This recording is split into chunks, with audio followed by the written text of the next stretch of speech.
हमारी फैमिली हाल ही में पहाड़ी इलाके में एक नए घर में शिफ्ट हुई थी। शहर की भीड़भाड़ और भागदौड़ से दूर इस नए घर की शांति और ठंडी हवा में बेहद पसंद आई। मैं, मेरा पति विक्रम और हमारी दो बेटियां रिया और अनन्या सब नए घर को लेकर काफ़ी उत्साहित थी। घर पहाड़ के किनारे बसा हुआ था। सामने का दृश्य बहुत सुंदर था। चारों तरफ हरियाली और शांत वातावरण। पहले कुछ दिन तो सब कुछ सामान्य रहा। हम नए घर में बसने लगे थे, सामान व्यवस्थित कर रहे थे और पहाड़ी रास्तों पर घूमने का आनंद उठा रहे थे। लेकिन जैसे जैसे दिन बीतने लगे, कुछ अजीब चीज़ें होने लगी।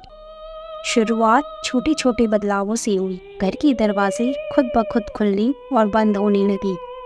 कभी कभी खिड़कियां भी जोर से बजती, जैसे कोई बाहर से जोर से धक्का दे रहा हो। पहले हमने सोचा कि यह सब पहाड़ी हवाओं का असर है, लेकिन धीरे धीरे चीज़ें डरावनी होने लगी। एक रात जब हम सब डिनर कर रहे थे, रसोई में अचानक से सारे बर्तन गिरने लगे। आवाज़ इतनी तेज थी कि हम सभी डर के मारे उठ खड़े हुए। जब हमने जाकर देखा तो बर्तन बिखरे पड़े थे, जबकि रसोई में कोई भी नहीं था। विक्रम ने इस आवाज़ की गलती मानते हुए हमें शांत किया, लेकिन मेरे मन में डर बैठने लगा था। रिया और अनन्या को भी कुछ अजीब महसूस होने लगा। रिया ने मुझसे कहा, माँ, मुझे ऐसा लगता है जैसे कोई हमेशा मुझे देख रहा हो। जब मैं अपने कमरे में होती हूँ तब कोई मेरे पीछे खड़ा होता है, पर जब मैं पलट कर देखती हूँ तो वहाँ कोई नहीं होता। अनन्या ने भी शिकायत की कि उसके कमरे में रात के समय अजीब सी आवाज़ें आती हैं, जैसे कोई चल रहा हो, यहाँ धीरे धीरे सांस ले रहा हो। मैं समझ नहीं पा रही थी कि क्या हो रहा है, लेकिन विक्रम ने इसे बच्चों की कल्पना कहकर टाल दिया। फिर एक रात कुछ ऐसा हुआ जिसने हमारी पूरी जिंदगी बदल दी। मैं सोने के लिए अपने बिस्तर पर लेटी थी, तभी अचानक मुझे किसी की भारी सांसों की आवाज़ सुनाई दी। यह आवाज़ बिल्कुल मेरे पास से आ रही थी, जैसे कोई मेरे बगल में खड़ा हो। मैंने आंखें खोली, लेकिन वहाँ कोई नहीं था। मेरा दिल तेज़ी से धड़कने लगा और मैंने विक्रम को जगाने की कोशिश की, लेकिन वह गहरी नींद में थे। तभी मैंने देखा कमरे की दीवार पर एक छाया दिखाई दे रही थी। यह किसी आदमी की आकृति थी, लंबी और डरावनी। मैं घबराकर चिल्लाना चाहती थी, लेकिन मेरी आवाज़ गले में अटक गई। वह छाया धीरे धीरे मेरी ओर बढ़ रही थी और जैसे ही वह मेरे करीब आई, कमरे की लाइट्स अचानक बंद हो गई। सुबह होते ही मैंने विक्रम को पूरी बात बताई, लेकिन उन्होंने इस बात पर मेरे दिमाग की उपज बताई। उसने कहा, यहाँ कोई भूत वूत नहीं है, तुम बस ज़्यादा सोच रही हो। लेकिन अगले कुछ दिन और भी भयावह थे।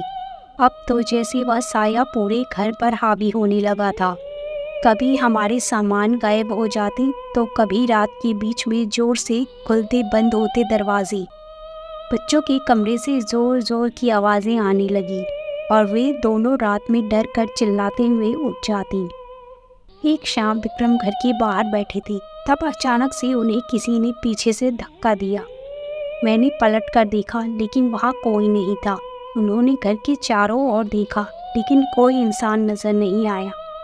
उस रात उन्होंने पहली बार माना कि घर में कुछ अजीब हो रहा है। फिर एक दिन जब हम सब डिनर कर रहे थे, अचानक से हमारे डाइनिंग टेबल की सारी प्लेट्स खुद ब खुद उठकर ज़मीन पर गिर गई।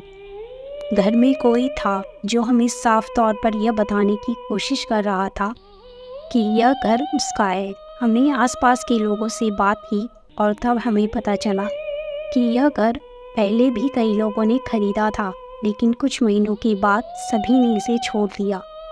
लोगों का कहना था कि इस घर में एक आदमी की आत्मा रहती है, जो अपने जीवन काल में इस घर का मालिक था। उसकी अचानक मौत हो गई थी और उसकी आत्मा इस घर को छोड़ने को तैयार नहीं थी। हमें अब यकीन हो गया था कि यह वही आत्मा है जो हमें डरा रही थी। उस रात हम सब अपने कमरे में बंद होकर सोने की कोशिश कर रहे थे। जब अचानक घर के दरवाजे जोर से धड़ाम से खुल गए।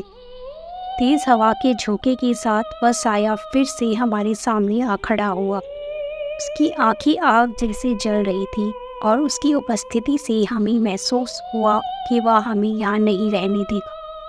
वह लगातार दरवाज़ों को पटकने लगा और हमारे आसपास के सामान हवा में उड़कर गिरने लगी। रिया और अनन्या डर के मारे मेरे पास सिमट कर बैठ गईं। विक्रम ने हिम्मत करके उसे साये से पूछा, तुम कौन हो, क्या चाहते हो? उसने कोई जवाब नहीं दिया, लेकिन उसकी आकृति और गहरी हो गई। वह हमारे करीब आता जा रहा था। हमें यकीन हो गया था कि अगर हमने इस घर को नहीं छोड़ा तो वह आत्मा हमें नुकसान पहुंचा सकती थी। अगली सुबह हम चारों ने फैसला किया, अब यहाँ और नहीं रुकेंगे। हमने फौरन अपना सामान पैक किया और वहाँ से निकल गए। जब हम पहाड़ी के नीचे की ओर जा रहे थे, मैंने आखिरी बार उस घर की ओर देखा। घर की खिड़की से वही साया खड़ा हुआ था और हमें देख रहा था। उसकी आंखों में गुस्सा था, लेकिन शायद एक संतोष भी कि हमने आखिरकार उसका घर छोड़ दिया था। उस दिन के बाद हमने उस घर की तरफ कभी नहीं देखा और न ही वहाँ वापस लौटने की हिम्मत की। पहाड़ों की शांति हमें लुभाती थी, लेकिन इस घर के अंधेरे साए ने हमें हमेशा के लिए डरा दिया था।